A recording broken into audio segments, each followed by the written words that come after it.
Well, burnt orange is a hard color to hide, but Samari Matthews did a pretty good job of it last night. The Hough High School football star then revealing he will be a Texas Longhorn. The four-star defensive back choosing Texas over South Carolina, Florida State, and Miami. Now you see Samari's got the burnt orange out, bucket hat on, mom, dad, brother, sister, everybody with Texas gear. Great moment for a great kid. It feels great. I mean, it feels even better knowing my loved ones are in the stands. I mean, without them, I really want to be where I'm at now.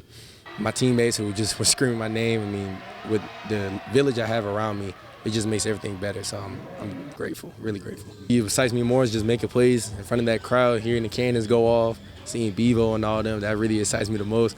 And then, winning the Natty, winning the SEC, playing on the big stage with Texas. All right, now this was fitting and funny. After his announcement, the smoke alarms went off in the gym. Everybody had to leave. And what is Samari's nickname? Of course, it's Smoke. I think that was the topper of all this. Wasn't planned, but I'm glad it happened. I could tell the fire truck men, don't worry. It was just my name.